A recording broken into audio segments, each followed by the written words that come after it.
Merci beaucoup. Bonjour. Merci d'être présente et présent. Merci de vous être déplacé. Donc, effectivement, aujourd'hui, je viens vous donner davantage d'explications sur le projet de loi 74, loi visant principalement à améliorer l'encadrement relatif aux étudiants étrangers. Donc, d'abord, un peu de contexte et quelques chiffres. Il faut savoir que ce projet de loi s'inscrit dans un contexte qui est particulier. On sait qu'on a plus de 600 000, on peut appeler ça des résidents non permanents ou des immigrants temporaires sur le territoire québécois.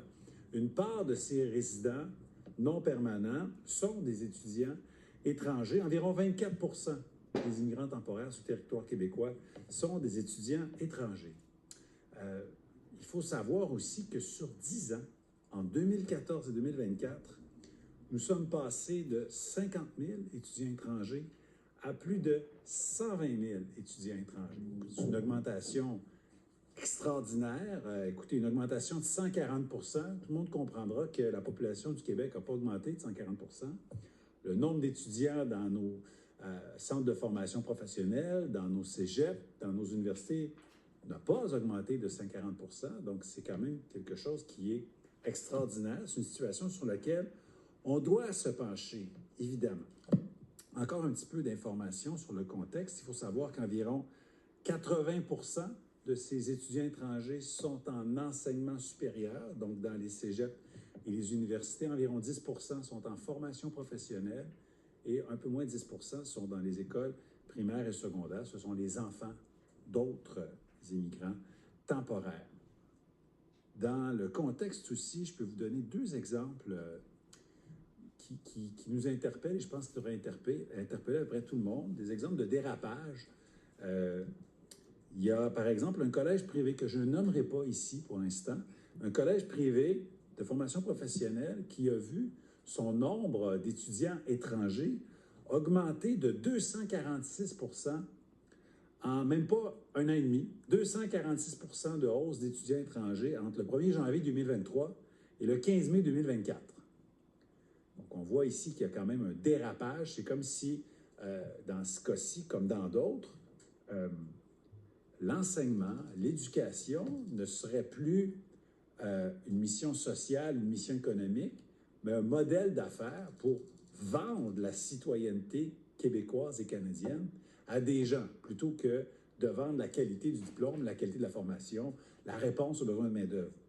Exemple encore plus frappant, un autre établissement privé qui a vu, lui, sa clientèle d'étudiants étrangers augmenter entre le 1er janvier 2023 et le 15 mai 2024 de 1392 %.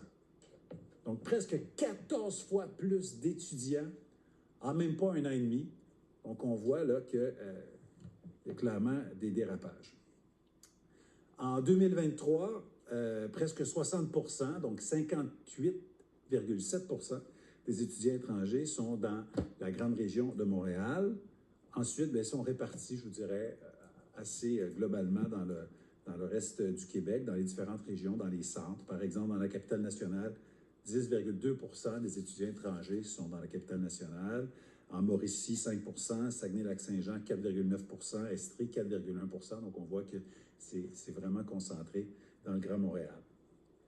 Il faut faire attention, ni moi, ni mes collègues, ni l'ensemble du gouvernement ne voyons la présence d'étudiants étrangers comme un problème à régler. Ce sera un raccourci, ce n'est pas le cas, ce n'est pas la vision qu'on voit. La présence d'étudiants étrangers, c'est surtout quelque chose qui contribue au rayonnement de nos établissements d'enseignement. C'est surtout aussi des opportunités pour faire, je vous dirais, des gestes concrets pour combler des besoins de main-d'œuvre dans des secteurs spécifiques, puis nous aider aussi à répondre à la demande en termes de services publics. Donc, attention, le gouvernement du Québec ne s'attaque pas aux institutions, ne s'attaque pas aux étudiants étrangers comme si c'était un problème à régler, un bloc monolithique dont on voudrait se débarrasser. Ce n'est pas le cas. Cependant, le très grand nombre d'étudiants étrangers peut poser problème, nous amène à se poser des questions, puis il y a des exemples aussi qui nous interpellent. Évidemment, quand on pense à pression exercée par le grand nombre des migrants temporaires, dont le nombre d'étudiants étrangers. On peut penser aux services publics, santé, éducation. Quand on parle d'étudiants qui sont plus jeunes, on peut beaucoup penser au logement aussi. Le projet de loi vient se poser comme une solution à une situation qui est complexe.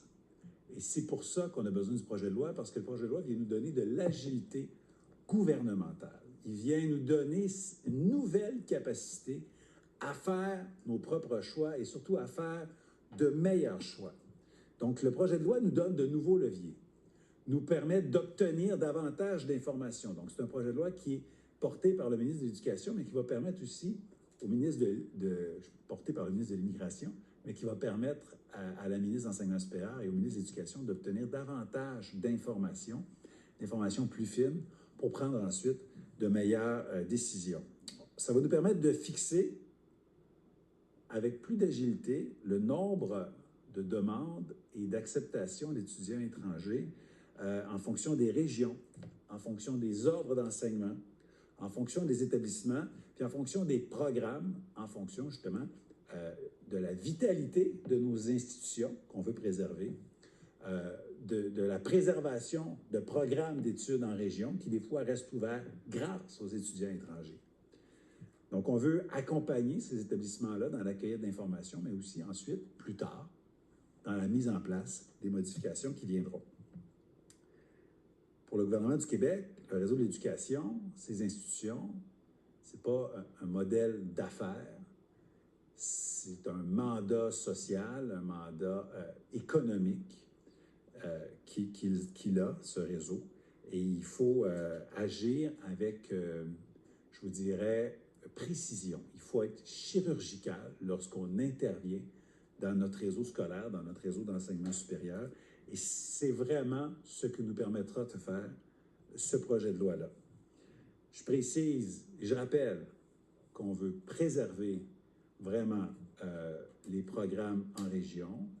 Je sais très, très bien que plusieurs programmes sont parfois gardés en vie dans des régions grâce à la présence d'étudiants étrangers. Et ces programmes-là permettent ensuite à des Québécois de suivre leur formation près de chez eux et de demeurer en région. Évidemment qu'on voudra préserver ça, comme on veut d'ailleurs préserver la vitalité de la langue française au Québec. Donc c'est certain qu'il y a la question des régions, la question de la vitalité des institutions, la question des programmes en fonction des besoins de main-d'œuvre, mais il y a aussi, évidemment, la question de la langue française. Je vous l'ai dit tout à l'heure, il y a une grande partie des étudiants étrangers qui sont dans le Grand Montréal, là où la langue est le plus menacée. Donc, voilà, c'est un projet qui va nous permettre de développer davantage d'agilité et qui va nous forcer, qui va nous amener à travailler en équipe parce que à la fin, les recommandations mèneront à des décrets gouvernementaux, mais sur recommandation de 3 ministres qui travailleront en collaboration, c'est-à-dire immigration, enseignement supérieur et éducation. Je vous remercie. Je suis prêt à prendre vos questions. Merci, M. Roberge. On va passer à la période de questions et en commençant, on peut aller à Sébastien Desrosiers, Radio-Canada. Bonjour, M. Roberge. Bonjour. Vous avez le contrôle, d'une certaine façon, sur les étudiants étrangers qui viennent s'établir ici. Avant d'obtenir un permis d'études, ils doivent obtenir un certificat d'acceptation du Québec. Jusqu'à tout récemment, on pouvait lire dans le plan stratégique du ministère de l'Enseignement supérieur, attirer davantage d'étudiants internationaux est une priorité gouvernementale. Alors, est-ce que vous reconnaissez votre responsabilité dans le fait qu'il y en a trop des étudiants étrangers aujourd'hui au Québec, si tel est votre avis? Je pense qu'il faudrait dire attirer des étudiants internationaux dans certains secteurs en fonction des besoins de main-d'œuvre régionaux et en tenant compte des créneaux d'excellence aussi. Je vais vous donner un exemple, par exemple, les sciences de la mer, les sciences de l'océan, de la biologie marine à Rimouski. Je pense que c'est très important, puis on peut très bien comprendre à Québec cette spécificité, ce créneau d'excellence qui est à Rimouski. Mais est-ce que vous reconnaissez que ce n'est pas la faute d'Ottawa, au fond?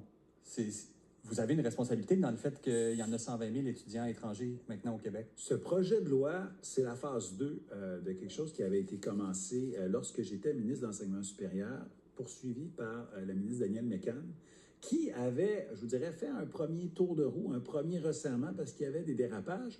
Mais cependant, ce qu'on voit, c'est qu'en ce moment, le gouvernement du Québec, oui, a une compétence en enseignement supérieur, compétence sur les étudiants étrangers, vous avez raison de le dire, mais on n'a pas le bon outil.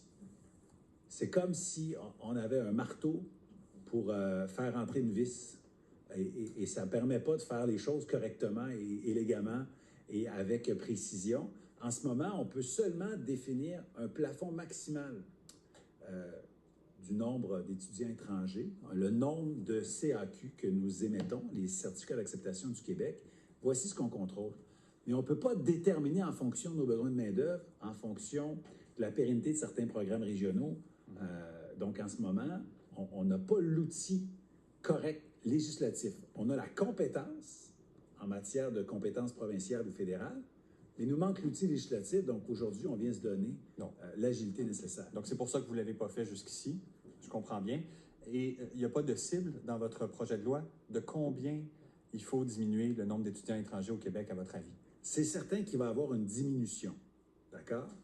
Par contre, je ne m'avancerai pas aujourd'hui sur une diminution ni en nombre total, ni en pourcentage, parce que la réflexion et l'analyse se font en ce moment par mes deux collègues en analysant leur réseau.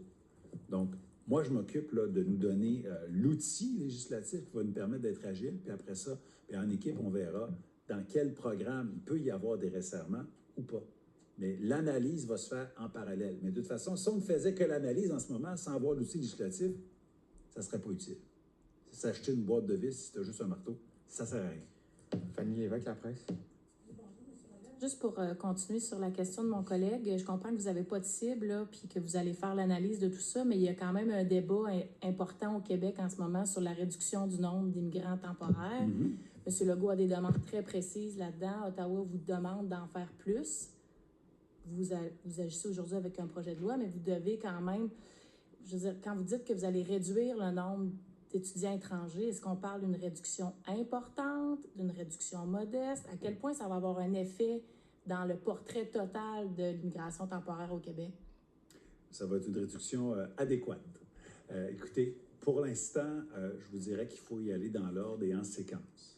Donc, aujourd'hui, j'arrive avec le projet de loi et en même temps qu'on va étudier le projet de loi, mes collègues vont recueillir des informations, ils vont faire l'analyse. Ça serait vraiment prématuré de vous annoncer aujourd'hui des chiffres. Par contre, on va vouloir agir assez rapidement, puisque comme on veut avoir un meilleur contrôle, plus d'acuité, puis une première réduction dès septembre 2025, ça veut dire qu'on va venir vous voir assez rapidement cet automne ou au début de l'année 2025 en vous annonçant des chiffres et des cibles. Mais si je ne vous les dis pas aujourd'hui, ce n'est pas parce que je veux les cacher, c'est parce qu'on ne les a pas. On fait cette étude en ce moment. Dans le projet de loi, il y a, je pense que c'est l'article 3, il semble avoir des détails là, sur, on dit qu'une décision peut être prise en tenant compte des orientations, des objectifs fixés au plan annuel d'immigration. Puis là, après ça, on dit, ça c'est nouveau, là, et au besoin de favoriser une diversité en provenance des demandes de sélection, des considérations humanitaires, situations susceptibles de compromettre la santé, sécurité et le bien-être des personnes immigrantes. Est-ce que ça vise les demandeurs d'asile? Parce que est-ce que vous avez ajouté quelque chose parce qu'il y a aussi une nouvelle réalité qui existe, que donc des étudiants entrent ici comme étudiants, puis ensuite de ça font une demande d'asile. Est-ce que c'est ça que ça vient encadrer, cet article-là? On touche effectivement cette situation-là. Parmi les choses qu'on veut regarder une fois qu'on aura ces outils législatifs-là, c'est de s'assurer que les gens qui viennent ici viennent réellement pour étudier, pour apprendre, pour contribuer, qui ne viennent pas ici sous un prétexte qui est faux, c'est-à-dire en arrivant en tant qu'étudiants étrangers, alors qu'en réalité, ils ne veulent pas étudier, ils voudraient faire une demande d'asile, ou des gens qui prétendraient avoir la capacité financière de payer leur étude, mais qui dans le fond ne l'auraient pas, on va tenir compte de tout ça.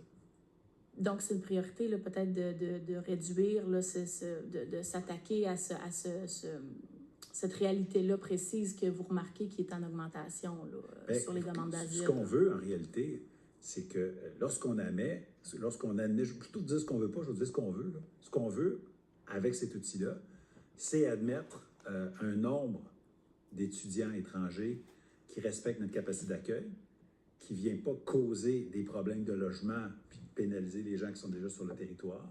On veut admettre des étudiants étrangers qui vont venir nous aider à répondre à nos enjeux de services publics, qui vont nous permettre de maintenir des programmes en région, qui vont nous permettre de maintenir des créneaux d'excellence, qui vont nous permettre d'aller dans des secteurs où on a de grandes pénuries et qui vont nous permettre de renforcer la qualité de la langue française. Donc, si on ne coche pas ces cases-là, ben, c'est possible qu'on sera dans une des cibles de réduction. Mais maintenant, il faut regarder ça programme par programme, institution par institution. On n'arrivera pas avec du mur à mur. On ne viendra pas s'attaquer à des institutions qui sont importantes pour le Québec et ses régions. Mais pour vous, par exemple, un étudiant qui arrive ici puis qui fait ensuite de ça une demande d'asile, est-ce que c'est un prétexte valable, l'entrée pour être... Bien, idéalement, en fait, une demande d'asile, ça devrait se faire même, je dirais, à partir de son pays d'origine. Ça serait la bonne manière, en réalité. Alors, quand quelqu'un arrive ici avec un visa de touriste, une demande d'asile, ça peut poser des problèmes. D'ailleurs, il faut dire à peu près un demandeur d'asile sur 3, au bout du compte, est refusé par le gouvernement canadien. Donc, on veut des étudiants qui sont des étudiants étrangers, pas des demandeurs d'asile qui utilisent des visas étudiants pour faire des demandes d'asile. Je pense que les Québécois s'attendent à un État qui est efficace, puis qui a des outils législatifs pour atteindre ces objectifs. Interdit, au final, ça, ce processus-là?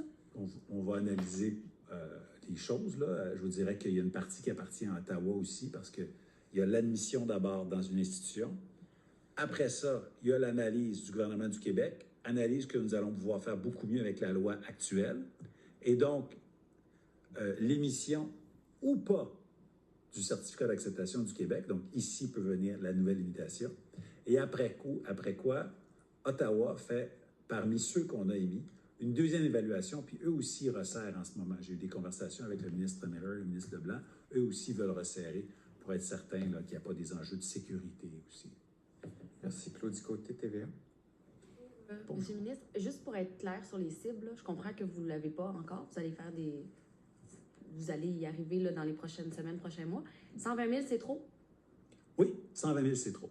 Donc, si au terme de votre consultation, le chiffre avoisine 120 000 étudiants étrangers, qu'est-ce que vous allez faire? Bien, je suis convaincu que nous ne serons plus à 120 000. Je ne peux pas dire où on va être, parce que déjà, dans les analyses préliminaires que l'on a, on voit des institutions qui abusent. On voit des dérapages. Donc, il y a des choses qui sont évidentes, qui nous démontrent tout de suite qu'on ne sera plus à 120 000. Puis il y a d'autres choses qui demandent une analyse plus fine. Puis c'est pour ça qu'on va vous revenir. Vous avez dit à ma collègue Fanny Lévesque que la sensibilité régionale, c'était important parce que le pouvoir que vous vous donnez avec le projet de loi, mal utilisé, pourrait avoir des conséquences fâcheuses. C'est quoi les garde-fous dans le projet de loi qu'il y a pour éviter des conséquences fâcheuses? Bien, c'est le fait que la décision sera une décision gouvernementale appuyée par 3 ministres, 3 ministères qui ont des perspectives différentes et qui consultent le réseau avant de faire des recommandations. Donc, le fait qu'on a une vision intégrée qui est transversale, je pense que ça peut rassurer les gens, les régions, les institutions. Ultimement, le pouvoir, c'est le ministre de l'Immigration qui l'a. Ultimement, c'est le gouvernement. C'est une recommandation qui est conjointe. Donc, ce projet de loi ne place pas le ministre de l'Éducation au-dessus de ses collègues. Ça peut être une décision qui est politique quand même, de déterminer qu'on en accueille moins, par exemple. Je ne me cacherai pas que quand on est au gouvernement, on prend des décisions politiques, mais pour moi, politique, c'est un mot noble.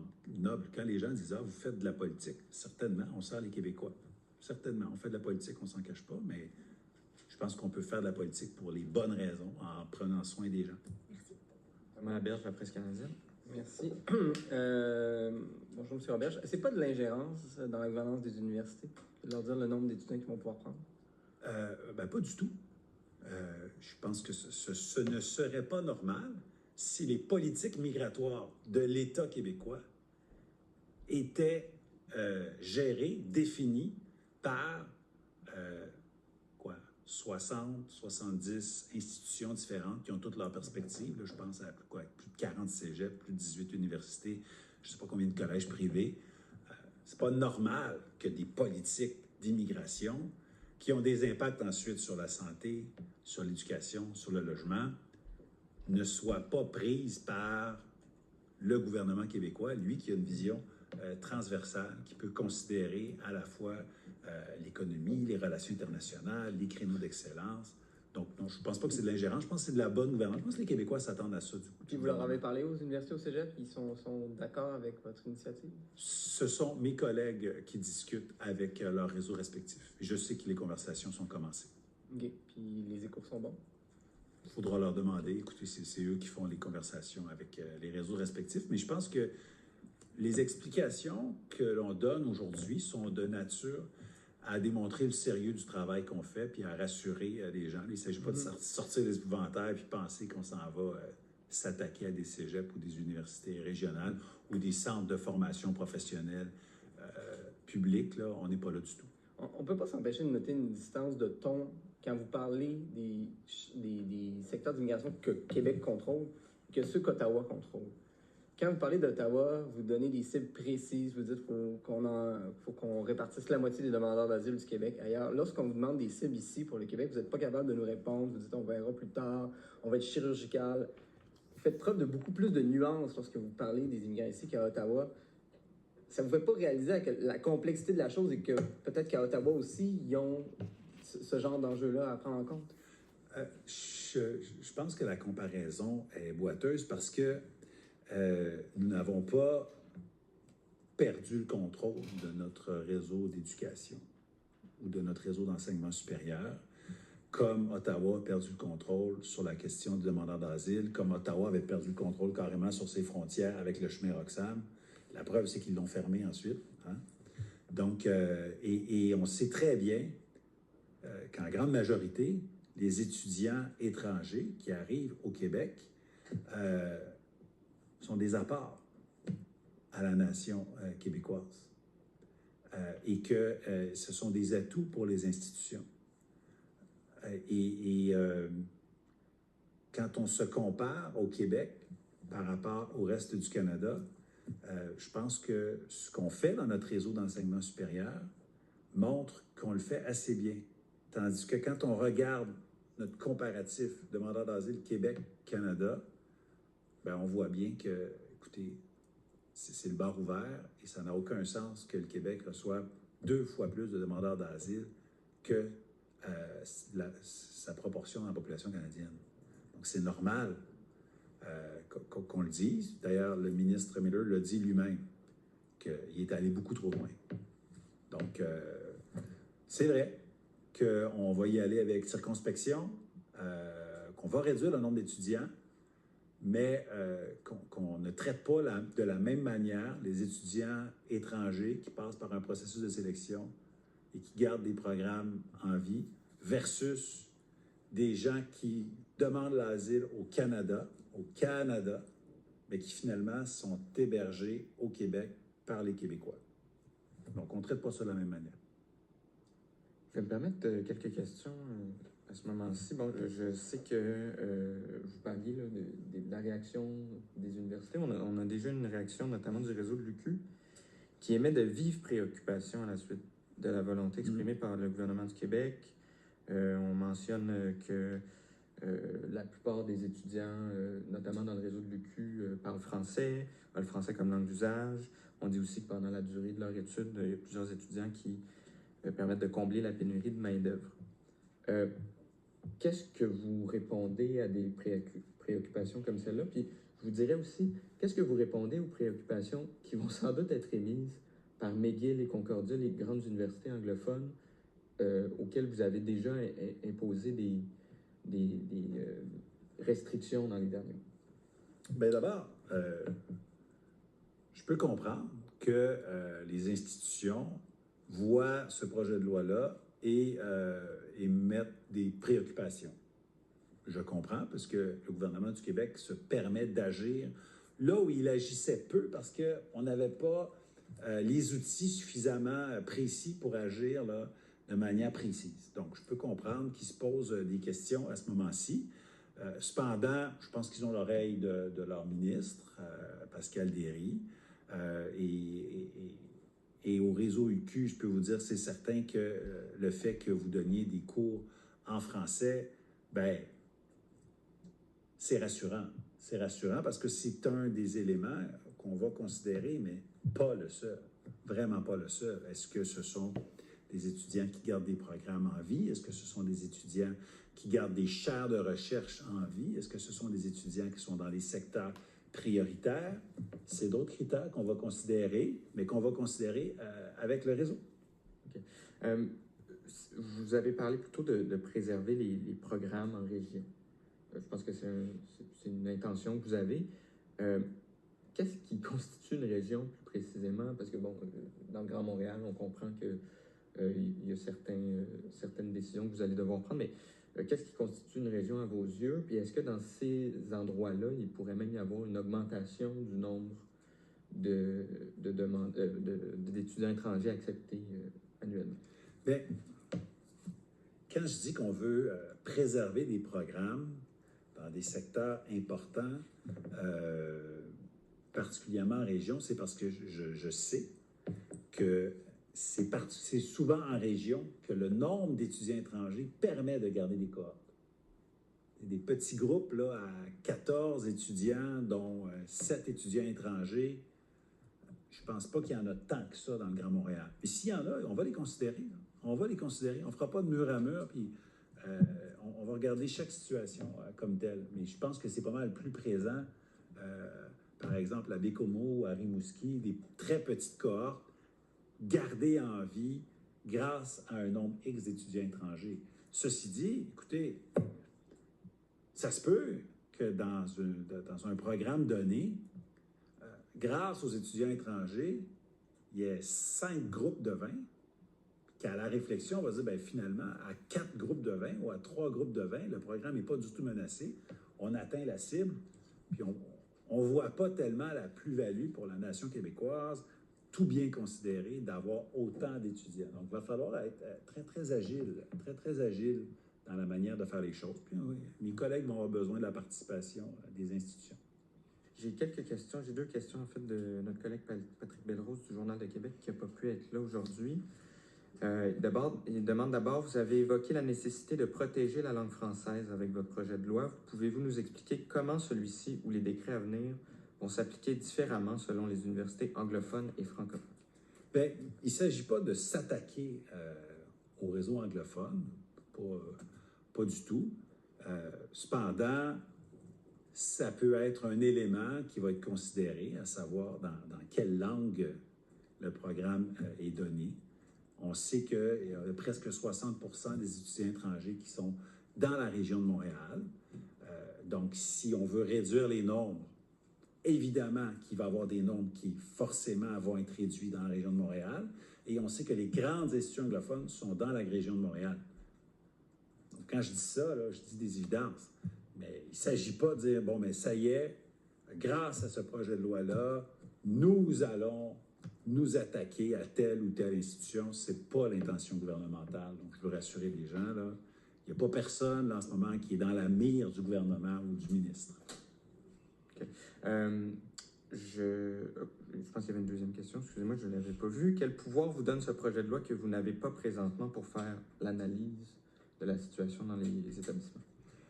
C'est un pouvoir qui donne, c'est un projet de loi qui permet au ministre de l'Éducation et à la ministre de l'Enseignement supérieur de demander et d'obtenir des informations ayant plus de granularité, c'est le nouveau terme maintenant, là. Donc plus précis en fonction des programmes, en fonction des cohortes. Parce qu'on sait, les institutions ont une autonomie académique qui n'est pas menacée, mais parfois l'obtention de données peut être compliquée, donc avec la loi, ça va être plus facile.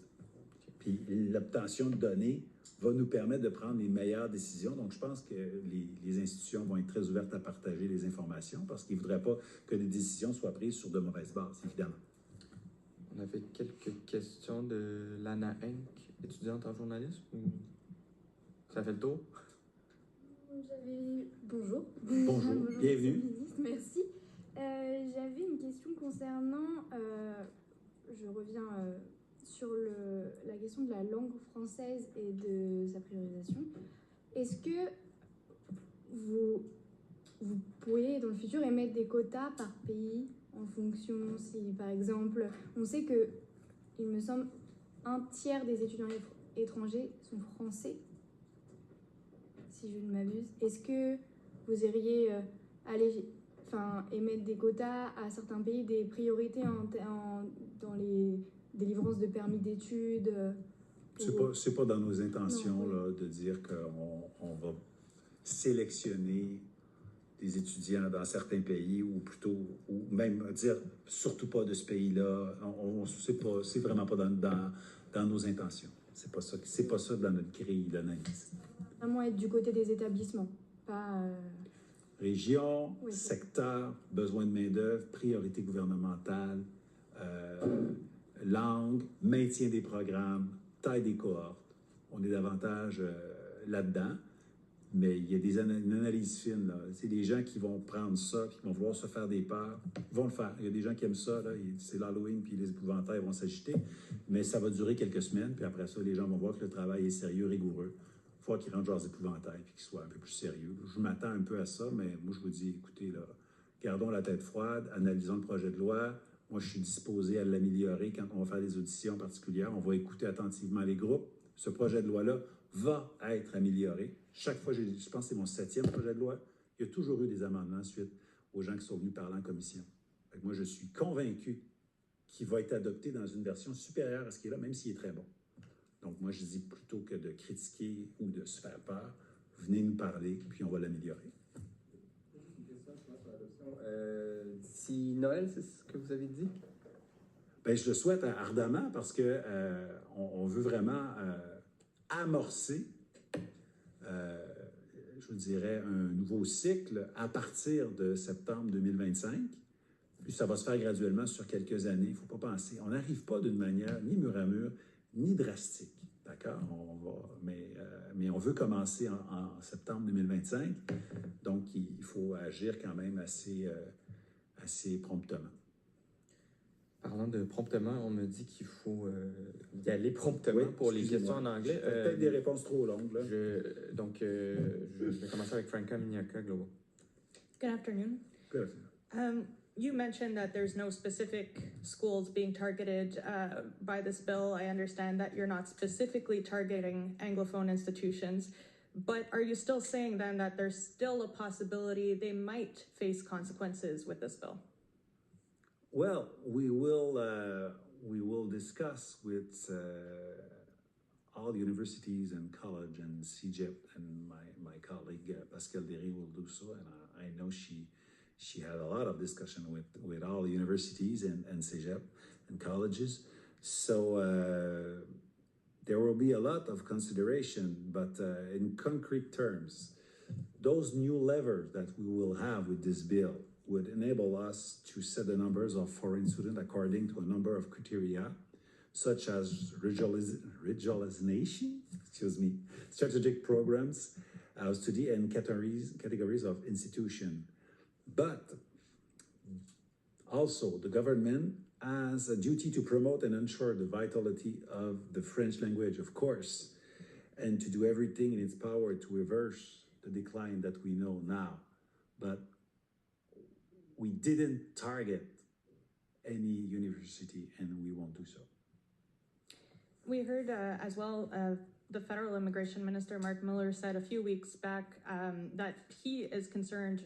He's seen an alarming increase in the number of international students seeking asylum.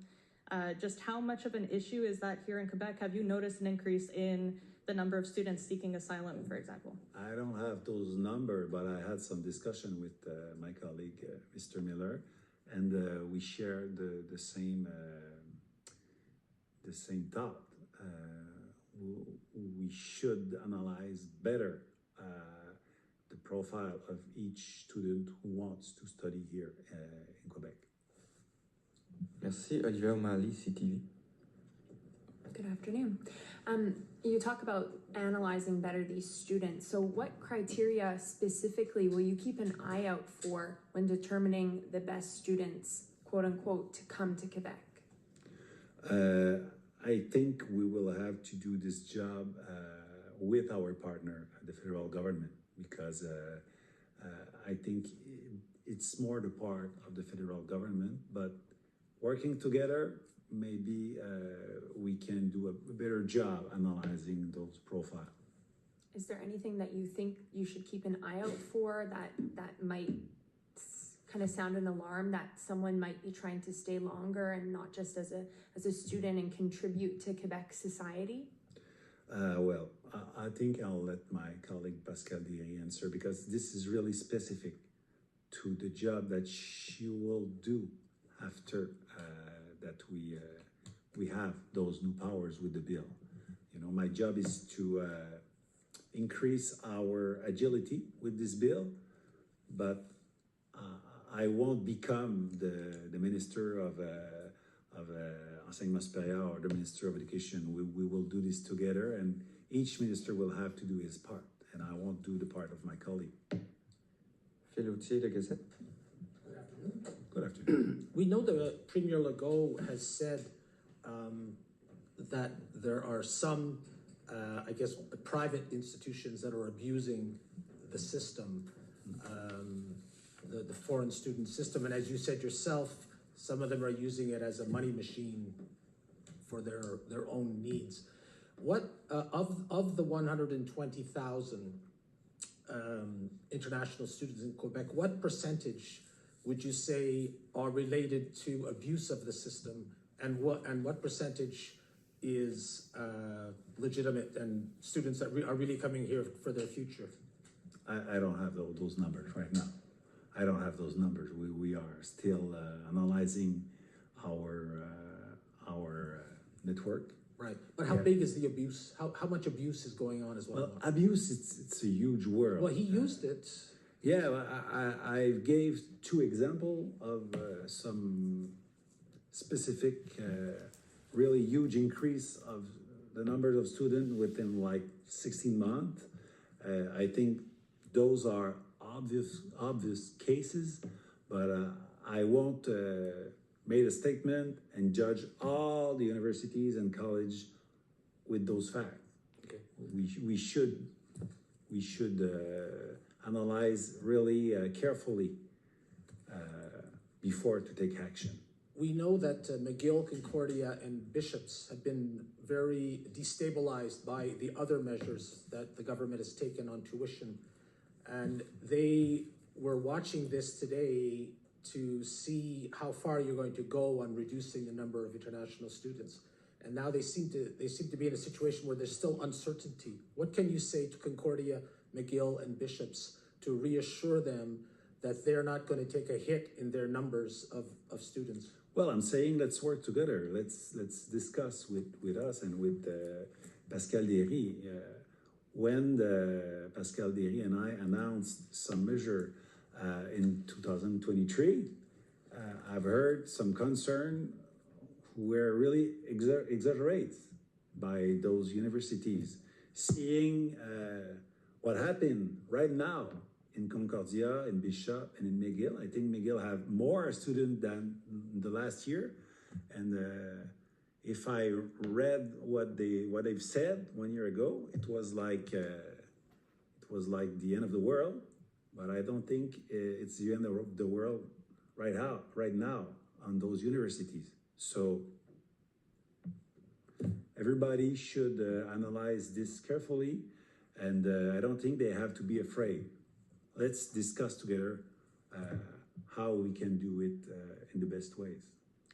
Merci, Cathy Sonnet, CBC. Just to clarify this point, Minister Roberge, why they should not be afraid, since with this bill you'll have specific criteria to reduce the number of foreign students, and that includes institution. So why they should not be afraid Well, because we will reduce the numbers with some criteria that are well chosen. And we don't want to reduce just to reduce. We don't want to say, okay, well, let's cut and discuss after. We discuss first, and if we need some student coming from other countries, well, they will still continue to go here in Quebec.